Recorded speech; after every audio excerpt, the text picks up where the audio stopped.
Hyderabad gun park లో అమరవీరుల స్తూపం దగ్గర తెలంగాణ గౌడ కల్లుకీత సంఘాల సమన్వయ కమిటీ ఆధ్వర్యంలో కల్లుకీత వృత్తి రక్షణకు భారీ నిరసన చేపట్టారు. ఈ కార్యక్రమంలో మంత్రి శ్రీనివాస్ గౌడ్ కల్లుకీత సంఘాల నాయకులు పాల్గొన్నారు. 2 ఏళ్లలో చనిపోయిన గౌడన్నలకు 10 లక్షల ఎక్స్గ్రేషియా చెల్లించాలని డిమాండ్ చేశారు. కల్తీ కల్లు పేరుతో దాడులు, దుకాణాల మూసివేతను నిషేధించాలని కోరారు. గౌడ్స్ కు కాంగ్రెస్ ఇచ్చిన హామీలను అమలు చేయాలని డిమాండ్ చేశారు. బార్, వైన్ షాపుల్లో కల్లుకీత సభ్యులకు 25% రిజర్వేషన్లు ఇవ్వాలని కోరారు. ఈ డిమాండ్లపై టీపీసీసీ అధ్యక్షుడు మహేష్ గౌడ్, మంత్రి పొన్నం స్పందించి పరిష్కరించాలని తెలిపారు.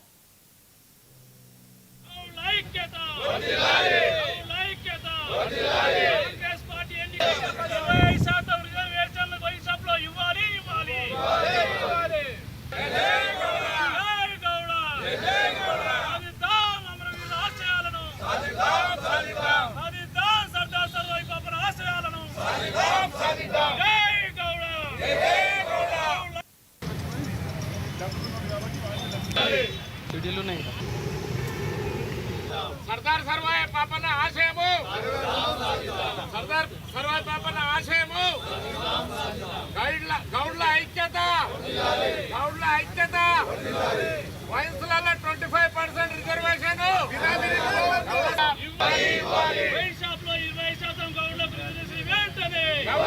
కాంగ్రెస్ పార్టీ రైతులకు, మహిళలకు, నిరుద్యోగులకు, విద్యార్థులకు, ముఖ్యంగా అత్యధిక జనాభా గల కుల వృత్తులకు ఎన్నో హామీలు ఇచ్చింది. ఆ హామీలకు భ్రమపడి ఓట్లేసి అధికారంలో తెచ్చింది. ఇలా అధికారంలో వచ్చిన మరుక్షణం నుంచే ఎవరైతే ఓట్లేసి అధికారంలో కూర్చునిపెట్టినరో ఆ వర్గాలను తొక్కుతూ, అణచివేస్తూ, రకరకాలుగా హింసిస్తూ, అనేక అక్రమ కేసులు పెడుతూ, కుల వృత్తులను ధ్వంసం చేస్తూ, అవమానపరుస్తూ ఇలా పోతా ఉంది.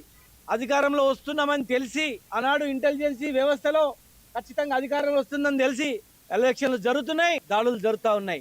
అధికారంలో వచ్చిన వెంటనే ఈ దుకాణాలు ఎట్లా బంద్ చేయాలని చెప్పి కుట్రలు, కుతంత్రాలతో ఇలా ఈ కుల వృత్తులు మొత్తం విధ్వంసం చేసింది. బాగుపడుతున్నటువంటి గొల్ల కుర్బలకు రోడ్ల మనువాసి 3 లక్షల రూపాయలు డైరెక్ట్ అకౌంట్లు వేస్తామని చెప్పి ఒక్క గొర్రె పిల్లని ఇవ్వలేదు. మా ముదిరాజు సోదరులకు ఒక్క చేప పిల్ల కూడా లేదు. ఇప్పుడు వర్షాలు పడుతున్నాయి, ఎక్కడ లేదు. బీసీఏ గ్రూప్ లేదు, ఎంబీసీల మంత్రిత్వ శాఖ లేదు.